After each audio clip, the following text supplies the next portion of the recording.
that is really obvious is the number of Do you want to try tentacles floodlights they have. video? Octopus have 8 sure. tentacles, which is the octo in the name, On. and then squid have 10 tentacles. Better or worse? Better. Okay. This is one of my favorites. Then we might be giving keep him a saying migraine. I haven't heard that before, Megan. Yeah. Honestly, it's just so squee. It's one of my favorites too. It looks extremely comical. I'm glad this one is cooperating with us a little bit better. It's less skittish than the one before, and it's just happy for us to bask in its glory. I just that think might it's be the interesting squids how that this were one is a darker swimming color by. than the other one. Obviously, they can change their color using their chromatophores. Those are those special cells in their skin that open and close in order to show color. Got one toe on. Yep, full live video. I'm losing it. And flood's coming off. All right, so now that we've had our fill of bobtail, we're going to continue traversing our way upslope. Like we probably come into this is pretty similar to the environment that we were seeing yesterday on that erosional remnant in between the two submarine channels in the northeast channel conservation area. And that may not be a coincidence, considering that geological areas can be correlated across fairly wide geographic areas, so the same type of rock in different areas.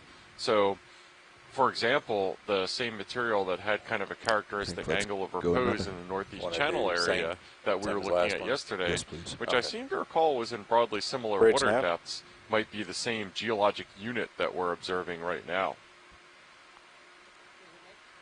Yeah, you ready for another move? Okay, same as last one. Distance 20 meters, 20, bearing 225, and similar speed 0.2 knots. Geologic units have similar mechanical properties, generally speaking, as long as they're in the same water bodies and have a couple other parameters constant.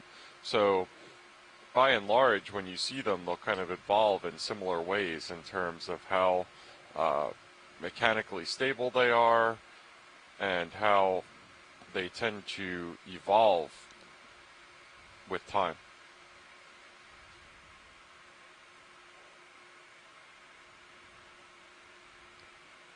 Yeah, looking at the contour lines, of course you see it on high pack. It looks like it's going to flatten out maybe a little bit. So I just wanted to make a brief announcement that we will not be doing a mid-water portion of our dive tomorrow. And we will move that portion of the dive to Thursday, September 5th. Just as a heads up, we got about 2.5 hours on bottom still. That day. So 2.5 hours on bottom, and at this rate, what's our ETA or time to destination? Let's see, what's our distance? 320. Absolutely, and just to kind of put an exclamation mark behind what we were saying earlier about scientific expertise kind of being pretty narrowly confined, generally speaking, to one subfield. It's really striking the difference in the based on scientific communities that do the benthic stuff that we're looking at right now and those that do the midwater, to the point that during the midwater dives, it's more or less an entirely different scientific crew who is providing the guidance from shore on observation and transect sampling as compared to the great benthic community who like to look at great benthic communities. Sedimented slope, what do we want to do? Okay. Yeah, because it's looking like a little bit over an hour to the waypoint, so just double checking my calculations. That's all the down tilt I have. Yeah, that's what Lobster was having none of us, and decided to seek refuge under his rock. Yeah, I just wanted to check with you, let you know. It looks like we got about 2.5 hours of bottom time left still. And the waypoint, if we keep moving at the rate we're moving, we're probably 2 hours from it. So just kind of wanted to see what your feelings were if we keep seeing the same thing. Okay. Okay, so just keep moving along. And okay, sounds good. Okay, roger that. Thank you. Okay, y'all copy the plan? Okay. You want to maybe put a long move at a little bit slower? No, we'll just keep these in case something unexpectedly pops up. Yeah. So I think now might be a good time while we are traversing up the slope with seemingly nothing in sight, but as we've seen on this expedition, whenever we zoom in, there is always something to see down here in the benthos. It's a good time to talk about this general program. We are aboard the RV Okeanos Explorer, and this is a NOAA-operated vessel dedicated to ocean exploration. It is America's vessel for ocean exploration. The goal of this program is to explore under-surveyed areas of the ocean where previous scientific research hasn't yet been conducted. I want you center my This is a fundamentally different model from that most scientific vessels operate under, which is where an individual PI or primary investigator or a scientist or a small group of scientists will go to sea with several hypotheses in mind and an experiment constructed to test that hypothesis. Our vessel is a little different that we're on board right now, in which it's driven strictly by curiosity. We go to areas of the sea, and instead of confirming or denying hypotheses, we generate new questions. And it's by going to these underexplored areas of the ocean that we develop questions that other scientists can go follow up on afterwards. So we're really blazing new trails out here. It's just identifying areas that are suspected to be containing interesting features, and then going and checking them out for the first time. And obviously, the most fundamental part of this program is we're not doing this just as the scientists, but we have the public fully engaged in this in the form of the live stream that you might be following along with at home right now. Bridge nav, go ahead. This is an example of the democratization of science that would you like to do another move? Taking part in right now, where instead of science gradually being filtered down to the public from when it's collected in the field to when the scientists publish their results to when a newspaper or a media organization decides to speak to the scientists and convey that information to the public, here you're getting the science straight from the tap, and you are taking it in as we are taking it in. And so I think it results a lot of times in a lot less certainty in what we're seeing. You get to see a little bit how the sausage of science is made, and that we're not exactly sure what we're looking at all the time. And you'll notice we include a lot of clauses and phrases about maybe or possibly, and we're always conferring with our shore-based scientists. So yeah, it's a nice, I think, window into the way that things are done here. We're not absolutely sure of everything we see as it comes in. We're just very curious. We have examples to compare stuff by that we've seen before. We confer with our colleagues, and hopefully between all those sources we're able to place what we're seeing into context a lot of the times and move science forward in this very open and public way.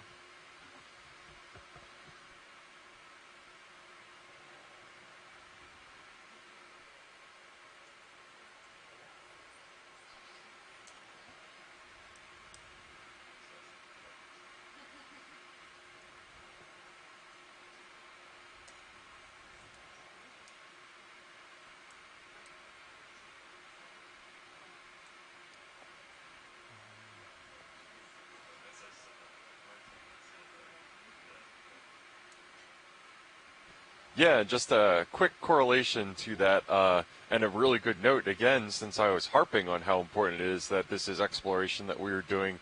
The Okeanos does not get the call sign RV, it gets the call sign EV for exploration vessel.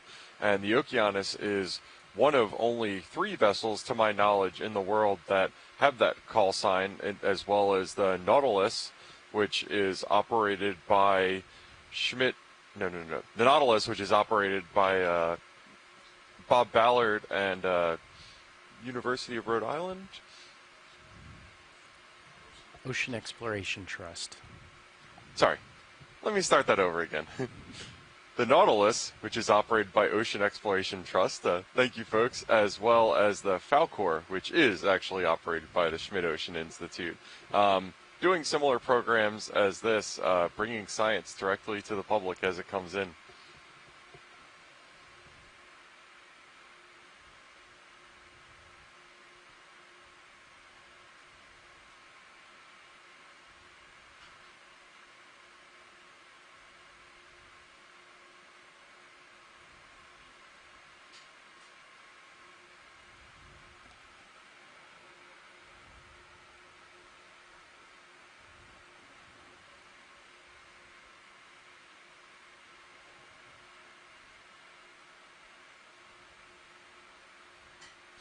Yeah, it looks like we're seeing here a couple of those burrows fairly similar to the ones that we were seeing yesterday, Megan. I see some pairs of them, some that are individual. Do you think those are similar to the, I believe it was polychaetes that were burrowing those yesterday? A number of different invertebrates can make U-shaped burrows, polychaetes being one. Other worms will make similar types of burrows. And they use the U-shape, burrowing down on one side and coming out the other, which allows more ventilation within that tube. And so we haven't actually seen the animal that makes that burrow, so can't say for sure who's making them. Let me get a little closer the video ones that and you're then we only could go seeing in. a single hole might be old burrows that have collapsed. Yeah, it hasn't been for lack of trying. Yesterday we were really trying to poke into those holes with the amazing zoom capabilities of the Zeus camera aboard D2, Deep Discover, to try to see what was in there. And as far as we could tell, nobody was home.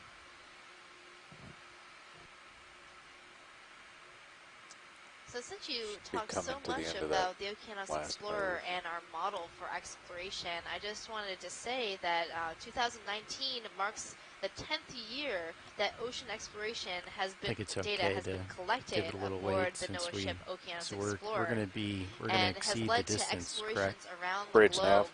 So a few years ago, there was a whole capstone exploration in the Pacific, you want to wait and let it swing over a little bit. Exploring the different Pacific monuments. Been following Capstone pretty quick, was the program standing for the campaign to address Pacific monument science and technology needs.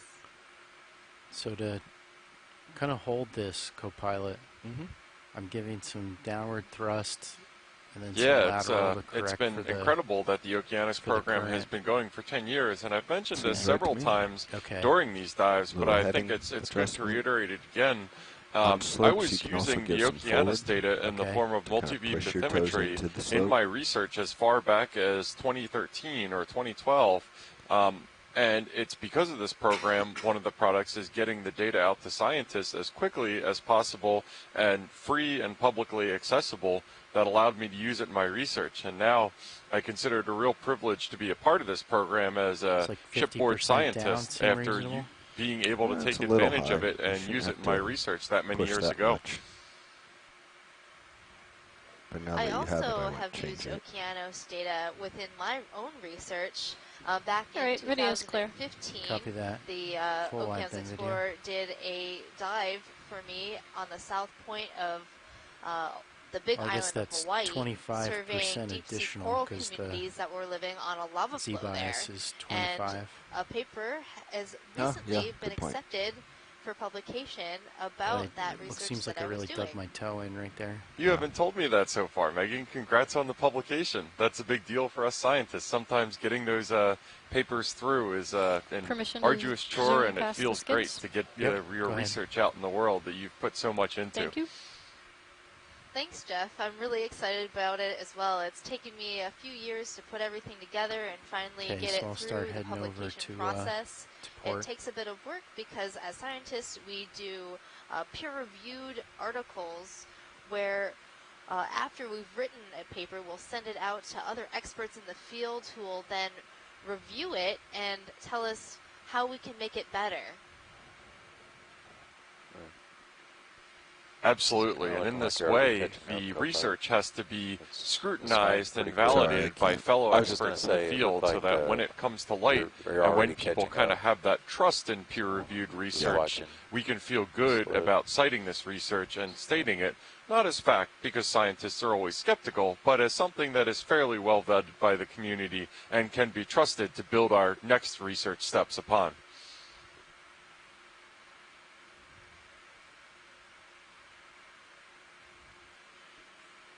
All right. Vote another move, pilot. Sounds good. Okay. You guys good with the same thing? Let's do the same. Okay. We'll do it. Bridge nav. Yeah, ready for another move. Yeah, and just Same circling back one. on that Distance, research that you were telling me a little bit about, Megan, I think the idea of using a lava flow as a settling plate on which to grow coral is a pretty awesome experiment. Now, obviously, you can't control the actual release of the lava, but it provides a great time zero for you to know what kind of coral communities are growing after the lava flow is deposited. Is that right? That's right, Jeff. So the lava flows of Hawaii have been studied for many years, and 3 of the lava flows that I studied happened within historical time recording. So we know for a fact when those lava flows occurred.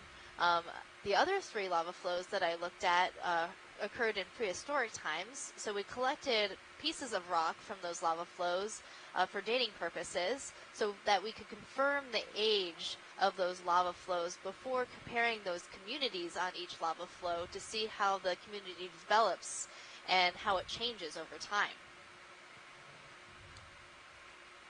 Mostly I just wanted to confirm that you couldn't actually control lava flows. If you have superpowers and you're holding out on me, especially if they're related to geology, that would be a breach of trust and I would feel very hurt.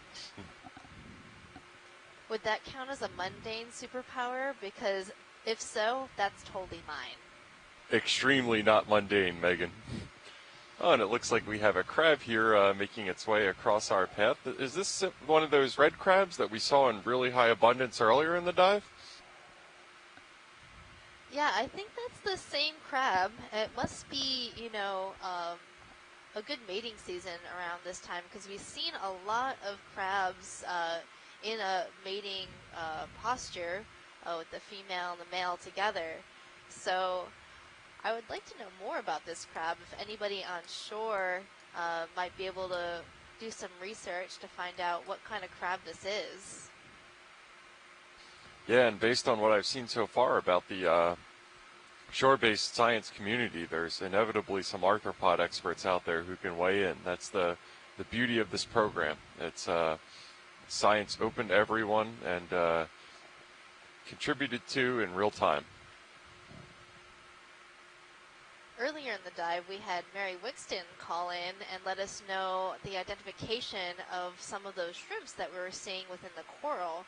She's an expert in crustaceans, especially shrimps and crabs in the Pacific, and she knows a little bit about these crabs and shrimps in the Atlantic. And it looks like our crab just got strafed by our perpetual squid storm, and these squids are really just the reckless drivers of the sea. I've seen several of them crash into the seabed and then keep on going, so don't ever count on your squids to use their turd signals. They're just not going to.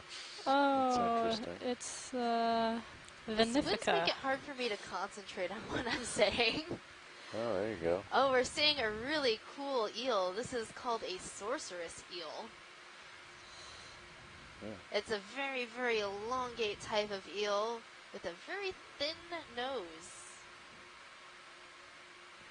Or maybe it's a snipe eel. I'm not seeing it. Yeah, the face looks like needle nose pliers. That's it looks really highly specialized for plucking at the benthos, which appears to be what it's doing right now. Okay, I take back what I said. It's not a sorceress eel. It's a type of midwater eel called a snipe eel. As we got a closer look on the head of this fish, you notice that I think one of the jaws is broken off, but it's very thin and they're curving outwards from each other.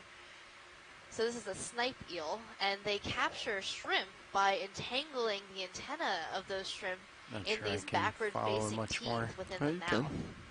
Okay. Wow, that's really cool. That's an interesting specialized use for it. And if it's usually a midwater species, it must be lost, and it definitely must have not gotten the memo that our planned midwater dive for tomorrow is now pushed back to 9/5. Now the reason why we pushed the dive back to Thursday is because tomorrow's dive, which we were going to do the benthic portion of the dive and then transit up to the midwater, is occurring in a canyon area that could be more challenging to do the length of the surveys that we need to do. So we're going to move it to Thursday, where it'll be a safer environment for the ROV to do the midwater transects.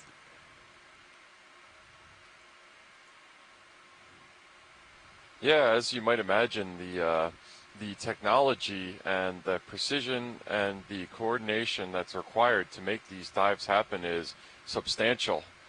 And we always take the safety of the ROV body unit into consideration over the science, because we want to continue to be doing this program for many, many years. So that absolutely makes sense to do. I think the metaphor that you used, Megan, the other day about piloting the ROV is walking your dog from the roof of a 20-story building or something similar. And so you can imagine just kind of having a leash that's that long and doing these precise kind of movements takes all kinds of skill and coordination and technology. It sure does, and the ocean can be unpredictable at times, so we try to work within a very large margin of error. Actually stopped. Sorry. Especially since we could have strong currents that the ROV might not be able to work against, and so we always need to have a plan to recover the vehicle safely.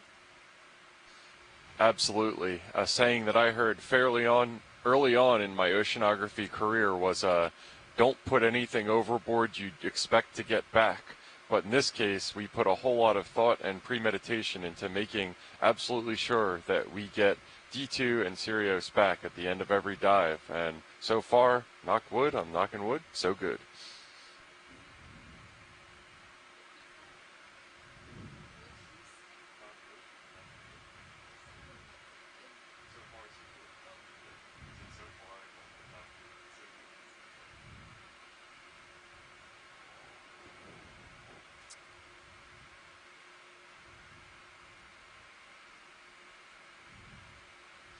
Yeah, and just to follow up on kind of the tangents that I've been going on as far as naming undersea features, I've been admittedly fascinated with the unnamed canyon. Daniel Wagner, our expedition coordinator out here on EX1905, has informed us in the chat room that within U.S. waters, the U.S. Board on Geographic Names is the agency that we would go to if we wanted to name new undersea features. And I'm not sure what the procedure behind that involves, but I have to imagine a fair amount of paperwork. 2 minutes from target. We're 32 minutes from target? Yes. Roughly.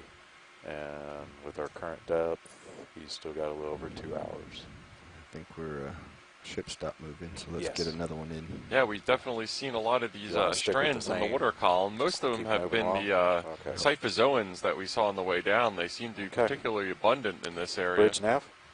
Siphonophores. In this area that seems to be fairly abundant, 20 meters to 0, some of which we've seen this really distinctive curtain of death extended. And some of the other stuff that we see in the water column is actually squidding. Any of this yellow-brown stuff that you might be seeing is likely squidding because of the abundant short-fin squid in this area.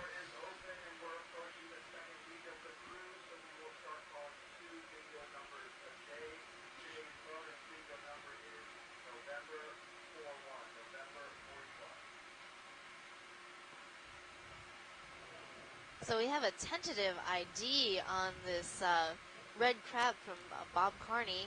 He says that when in doubt, call it Chaseon. So that's what I'm going to call it from now on until I'm told otherwise. It's always good to have a rule of claw, Megan. Oh, up to the right? Yep.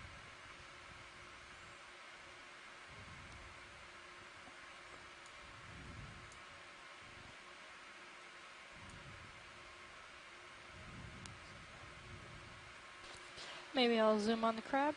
Sure, go on in.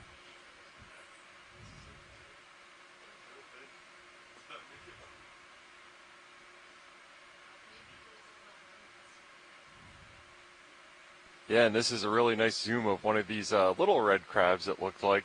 And we had the privilege of seeing a couple dives ago lobster, so obviously not the same kind of arthropod as we're seeing right now, but fairly similar at our Vizela sponge dive site.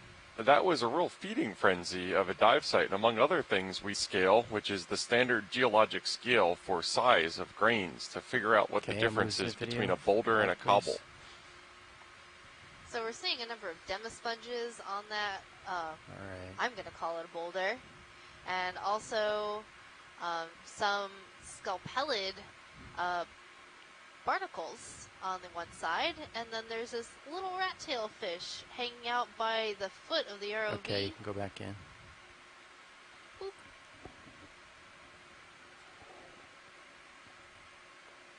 Watch lead nav. Go ahead, Nav. Yeah, just want to update you. We've actually been moving along pretty good, so we're recalculated, and we're actually 30 minutes from waypoint with a little over 2 hours of bottom time still. Okay, sounds good. Okay, roger that. Just wanted to update. Thanks. Perhaps we should It looks like there might be see what to do after that. Yeah, a that's type of what I'm wondering too. polyplacophorine on the I'll rock. ask in a second. See, it's a type of mollusk, like a snail or a limpet, but it has many plates, and it's up I'm in gonna the move right-hand High-Pack and corner just look of up your there and screen see right now. where it puts us. And I have good news for you, Megan. I can now report back that the cutoff for a cobble in terms of smallness is 25 centimeters. So anything above that is considered a boulder by the Wentworth scale. So considering this rock was about 50 centimeters in diameter, we are indeed looking at a boulder. Oh, good. Let me let her It's good finish. to know these things.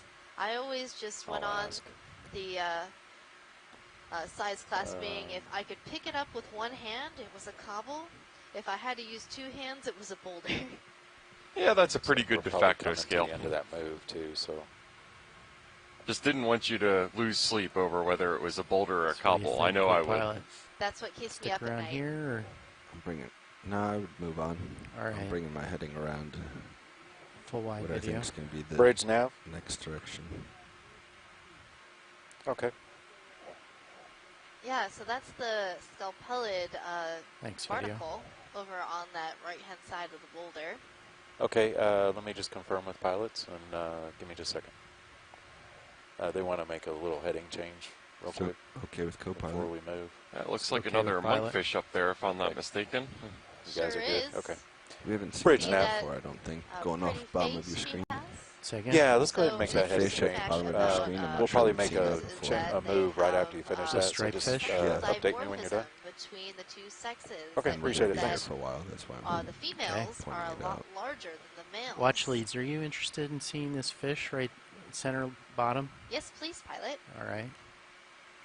We've got a new fish on the radar. We're going to take a zoom. Maybe I can take a guess at what it is. But I have a feeling I won't know. It's cut a bunch of spots down the body of the fish. Yeah, fortunately we've got a number of shore-based scientists who have been doing a great job on giving us on-the-fly fish IDs.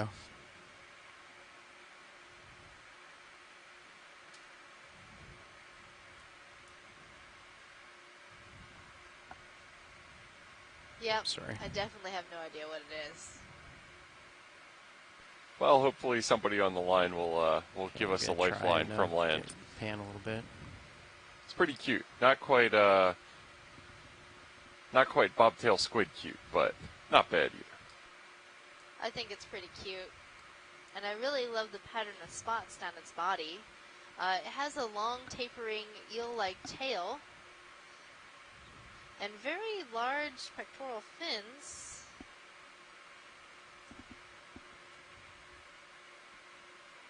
But its head shape is kind of throwing me off. So normally when if I saw this type of body form, I would say it was an ophidiid, a type of cusk eel.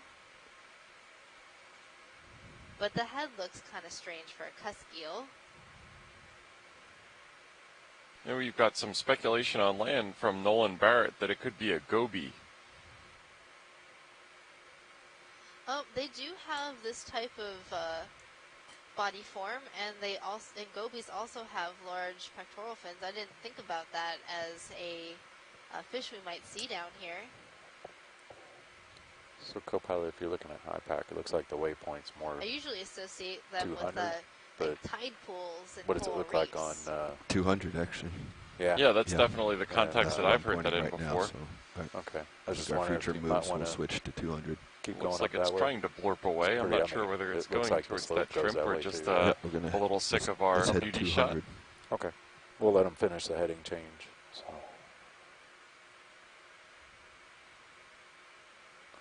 I think they're trying to bring it into the wind right now. It's not much current. It's dropped off a little bit. Well, at least it's a brand new observation for this expedition. And the more shots we can get of these animals, the more animals we can add to our deep sea animal guide. That way, when we see something similar again, we can look it up and learn more about these animals.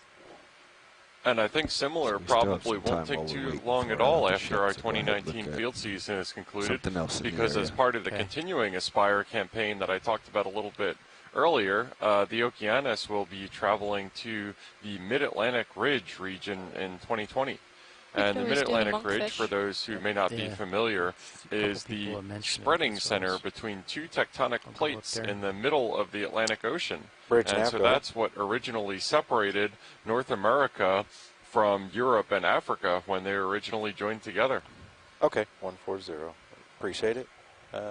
Stand by, and we'll probably have a move for you. And spreading centers in general have a lot of interest in the deep sea community because those areas tend to host hydrothermal vents, which are famously known for being very active areas of deep sea life. And it was a real surprise, a stunner to the scientific community during the first dives in the Galapagos when it was discovered that what was previously thought as cold, dark, and lifeless was in fact an oasis of life. About the same, just 200. Okay. I'm going to confirm with Watch Lead what the plan will be when we get there too. At this point, we can hand that off to the next shift. Yeah, yeah. We'll just let them work it out. Okay, you can go in video. Yeah, this looks like a relatively smaller specimen of monkfish than the ones we've seen earlier, maybe 30 centimeters long or something like that. Okay, I think I lost it. Video. Could you come back out and then I'll set up a little bit better? Prevalent in this area. Pilot, can we look at that small rock on the left-hand side? Left-hand side, Watch Lead? Yes. Okay. Yep. I think I spotted this one right here that I'm starting to center on? That's the one. Okay.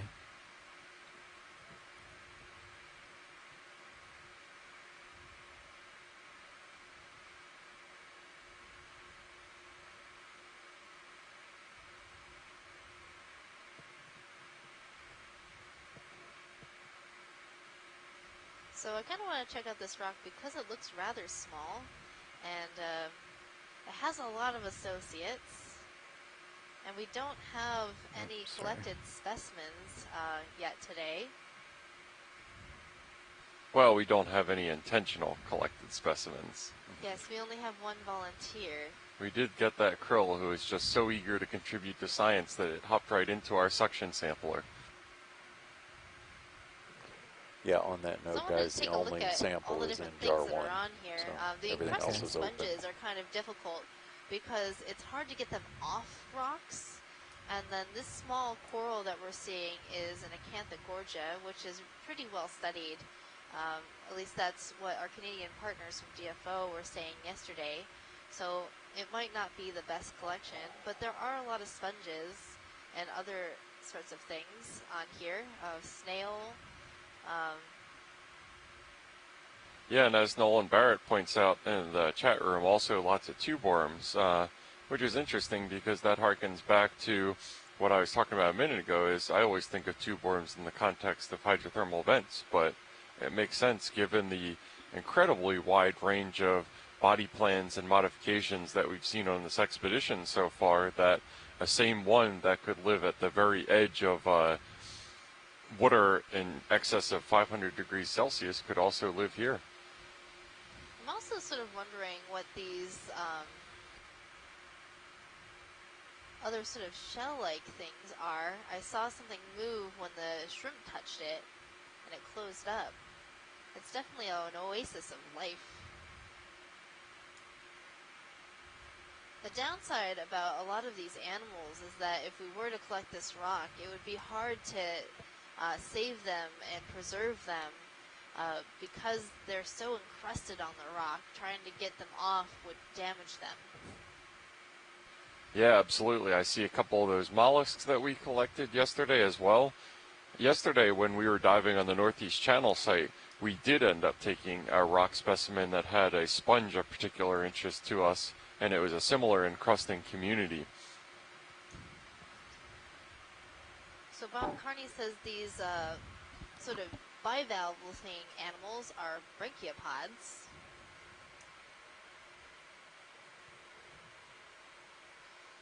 Thank you, Pilot. You're welcome, Archie. Coming well, in wide. any case, it's good to see what kind of small communities are made in Good these job, Pilot. small rock areas. Now, if there was a very large rock, I'm sure it would have even more stuff growing on it. Absolutely, and from the Sirius cam and now at D2 as well, our squid storm has returned. I had no concerns that they would be gone. They are our constant companions. Well, squids are pretty smart, and they've figured out that we could be a good source of food. They can see with their great vision and their large eyes and the light that we're providing. Yeah, they better be careful around that monkfish, though. They sure should.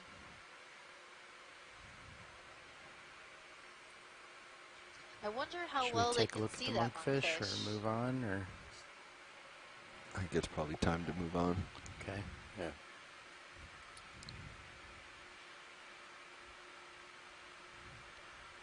You guys ready for a move, or you want to get out front a little bit? Let them get out. Okay. Just a little. Okay.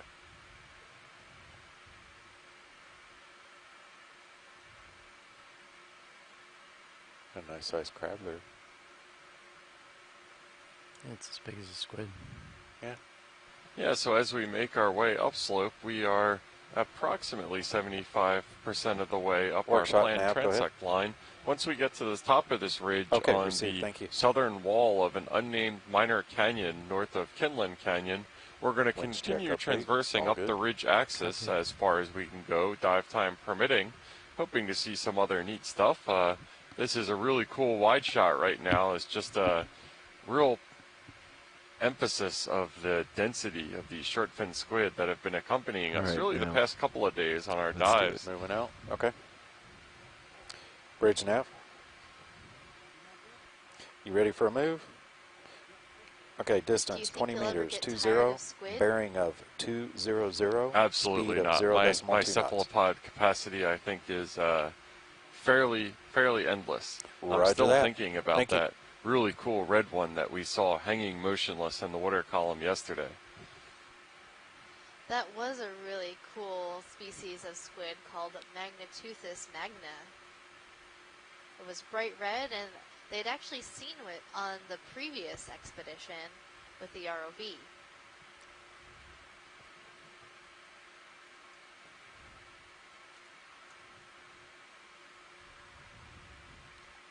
Yeah, and speaking of adaptations, that Magneteuthis magna, its life plan certainly seemed a lot different from these short fin squid, which definitely seemed to be active hunters and moving around quite a bit. What are you seeing? The Magneteuthis seemed to hang motionless in the water column and act more like kind of a suspended version of an ambush predator as the monkfish, which so conveniently has just cropped up to provide another example of an ambush predator. I feel like everywhere we look on this dive, we're seeing a monkfish hiding on the sediment. We've got a couple rocks in view. that might have some corals on them.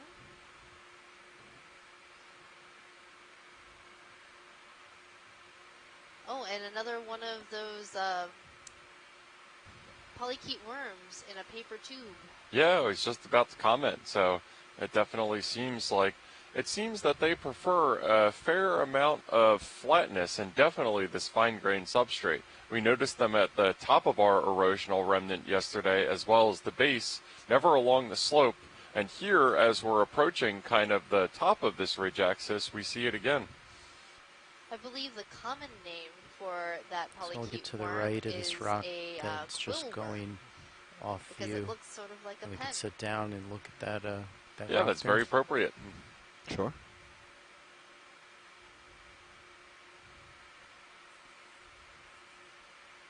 So there's a Venus flytrap style anemone on this rock ahead. I'm trying to figure out if there's two of them. And the one on top looks a little wonky. It looks kind of squashed, doesn't it? And we're seeing another snipe eel. That super skinny squiggly line.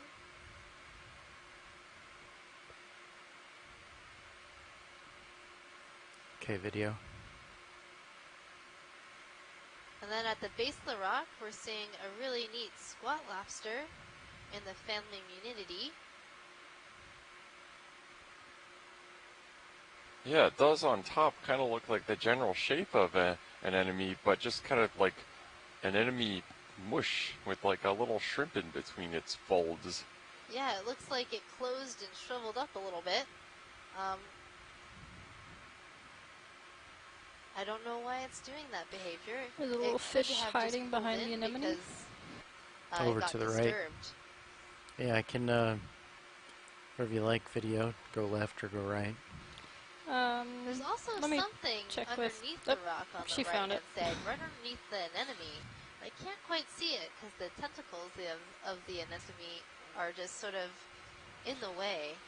Yeah, maybe we'll pirouette around. Yeah, sounds good. Yeah, I think it's another one of those scorpion fishes that we were seeing earlier. That's what it certainly appears to be. Good eyes. So these anemones are in the family Formatheidae.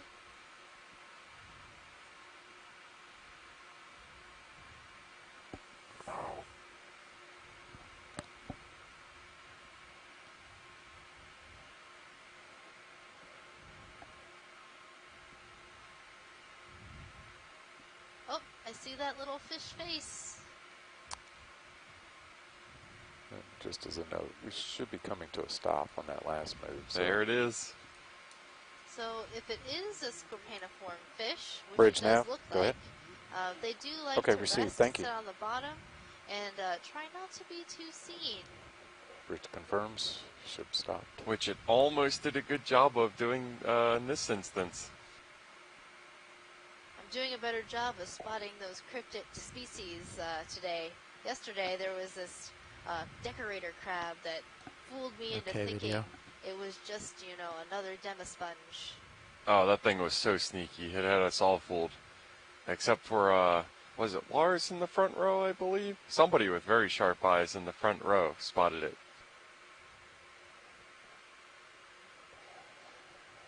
So this little fish might be like the ones that we were seeing at the Vasella Sponge Grounds dive site, the black belly rosefish. The scientific name for that fish is that squid kicking it up, co-pilot, or do you think that's me? Dactylopterus. Kind of far away. It's not you.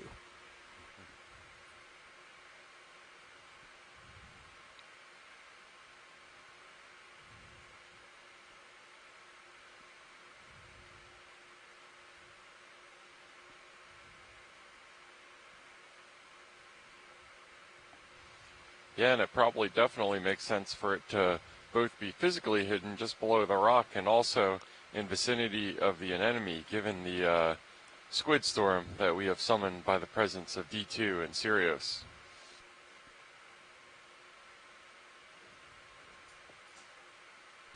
Alright, video's happy. Okay, we'll go full wide then. I think it was when we were at the Vizela Sponge Grounds that a similar size, if not the exact same kind of fish, was attempted abduction by one of our short fin squids a couple times. And we thought it was going to be a successful predation event until the fish escaped at the last moment. Yeah, that really surprised me that the fish just sat there so still, didn't move at all, as the squid gently tickled it into its tentacles. And then at the last moment, the fish just made a move and got away. But scorpion fishes have venomous spines on their dorsal fin, so that's why you don't want to touch those types of fish when you see them in the ocean. So, yep, let's do another. That's beautiful to behold, terrible to be held. Bridge nav. Yeah, we're going to do a move. Distance 20 meters, 20, bearing 200, speed 0.2 knots.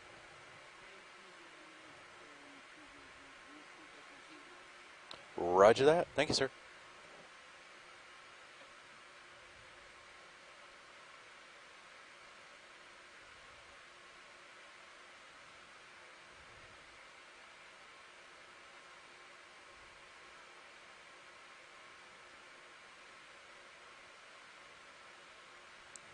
You know how you're talking about the nepheloid layer? Yeah. I'm thinking now that those little motes of sediment are caused by the squids moving quickly above bottom. You know, I think that makes a lot of sense in terms of the divots that we're seeing on the seafloor, right? Yep. Yeah, and we've seen a lot of squid bombs on the bottom, and that certainly makes a lot of sense. They are reckless in their driving and their jetting. Pilot, can we do a snap zoom on that sponge? Absolutely. Go in video. I just want to see if this sponge is, oh, it's a crusting sponge. I thought it was coming up off the rock. And it looked a little different to me. But it tricked me. Those tricky sponges. Here comes something right in front of you, right in front of your vehicle. Oh, there you go. Seeing all over. Oh, wow. There's a flounder. Wow, okay. Can we get lasers? What is that? Yeah, this is a halibut. It looks like the Atlantic halibut. This is the second one we saw for our dive. We saw one earlier. Yeah, not quite as massive of a specimen as we saw before. This one still looks to be about a meter in length. And it really just kind of slid into our viewpoint and then posed for its photo opportunity. It was very eager to show us maybe what lose lasers at this point. Okay. Watch lead, are we good with the lasers? Yes, pilot. Sorry about that. Laser flap. So how big would you say that fish is, Jeff? Yeah, I think ballpark about a meter maybe, or about three feet and change or something like that. So you can definitely see why the halibut, hopefully not this Atlantic halibut because it's an endangered organism, is why it's an important commercial species, because if it tastes good, that's a lot of fish. The scientific name of this fish is Hippoglossus hippoglossus.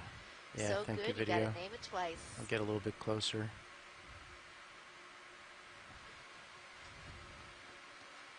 Yeah, and is that I can't decide whether that's a little rock to the left of it or whether it's another monkfish. It's too flat to be a monkfish, isn't it? Yeah. And now witness the majestic swimming pattern of the Atlantic halibut. Can come out on co-pilot. It glides softly above the surface of the sediment. It really does look kind of majestic, in spite of its squashed sideways kind of just general derpiness. It's got a majestic derpiness about it. So my camera's all the way back now. It's time for you to push out. Okay. And we got another interesting fact from Nolan Barrett, one of our scientists on shore, who pointed out that hippoglossus means horse tongue. And I would say that's pretty appropriate considering the general shape of it. Need to come back to port some. I do believe that's from the Greek hippo, right? All right, there you go. All right, I'm going to push out. out. That stands to reason. Bridge nav received, thank you. Horse, and then glossus, like the, the little in your tongue or in your mouth, the glottal areas, so meaning tongue. Who says you only learn science on these dives? Maybe not so large.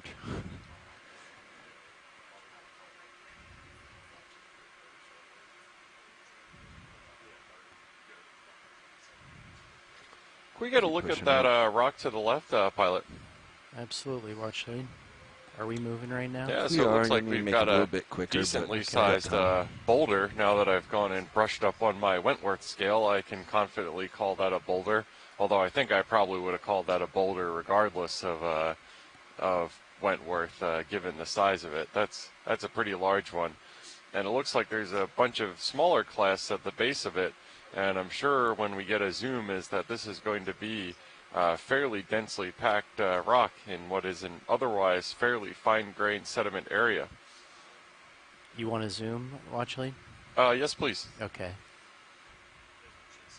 We're going to have to make it a little bit quick unless we stop the ship in reverse, but... Okay, yeah, no problem. No need to stop it or anything. Oh, ship stopped? Yeah. Oh, okay. Play that last, Watchley. Yeah, I was going to say, guys. Even better. Ship is stopped.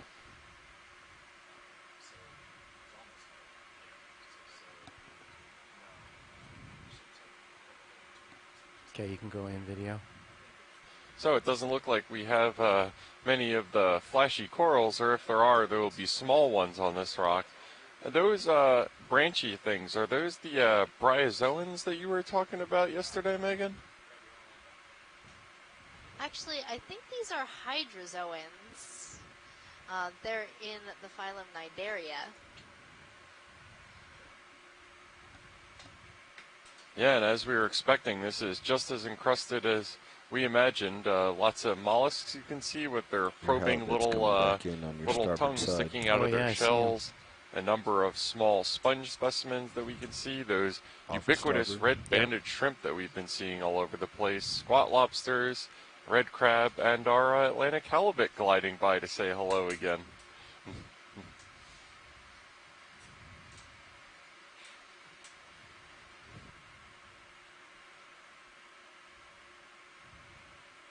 Uh-oh.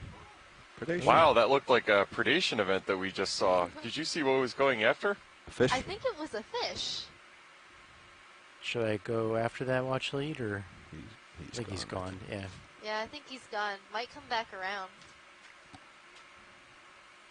Instant replay. What was it?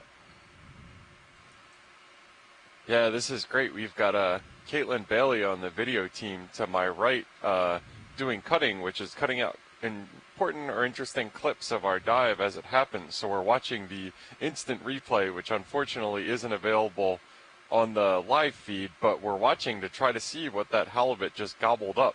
And it did appear, it's a little hard to see, it was a little hard away from Deep Discoverer, but it looked like maybe something vaguely fishy that halibut scooped up very quickly and then marched away.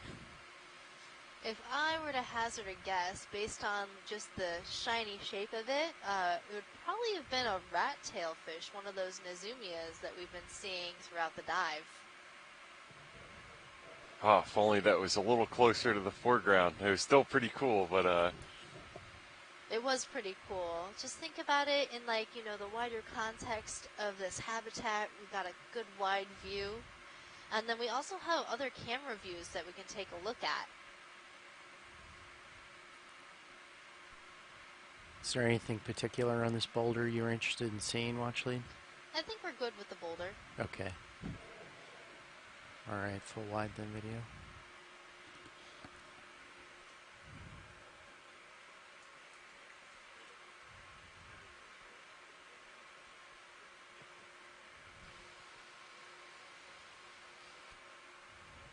I also really love that sort of dolphin tail swimming pattern that the halibut was using. Oh yeah, absolutely. And I was just thinking that it does appear to be waving to D2 not to anthropomorphize the animals too much and give them human attributes, but it looked like it was doing it before it found itself a meal. It might be using the lights from the ROV as a way to find prey, so that might be why it started following us around. Yeah, just like our ever-present squid gang. The news got out. People were sharing it. They got the dive schedule.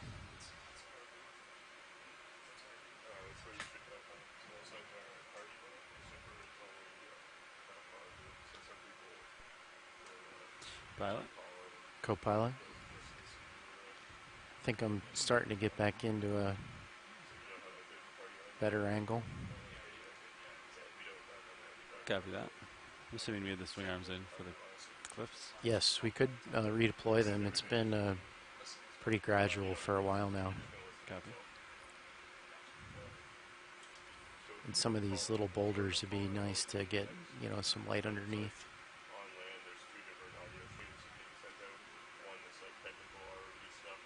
Okay, I'm just going to set down here and then we'll do a pilot change. We definitely haven't confirmed this, Megan, but I'm really buying into your hypothesis that those indentations that we've been seeing on the seafloor are the results of those squids driving recklessly and bombing the seafloor. So in my head, I've started calling them squivets, which is a contraction of squid divots. Squivets, I like it.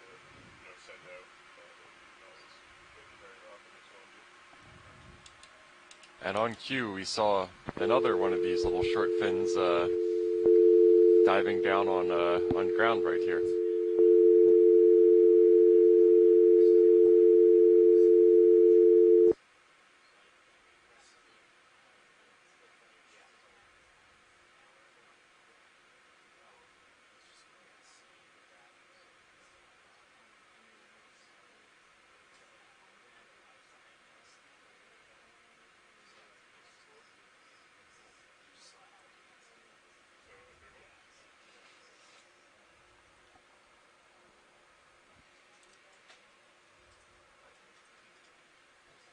So we're just going through a pilot change right now, and that's why we're just resting on the bottom. Good afternoon, pilots. Had a really interesting dive so far today, starting at the bottom of a canyon. Can you remind me what the bottom of a canyon is called, Jeff?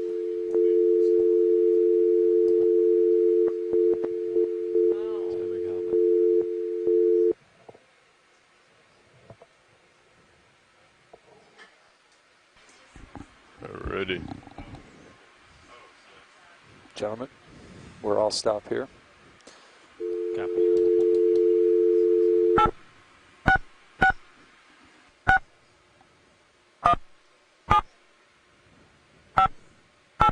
Is there any samples in the rosette jar now? There's one sample taken today, jar 1. Jar 1, okay. Is there any in the bio boxes? Or? There's nothing in the fronts. Welcome to the conferencing center. At any time during this message, please enter your passcode followed by the pound.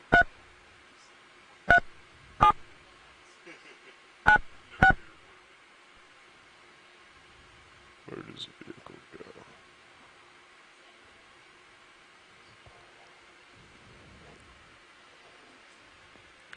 go? So you're lined up at 184.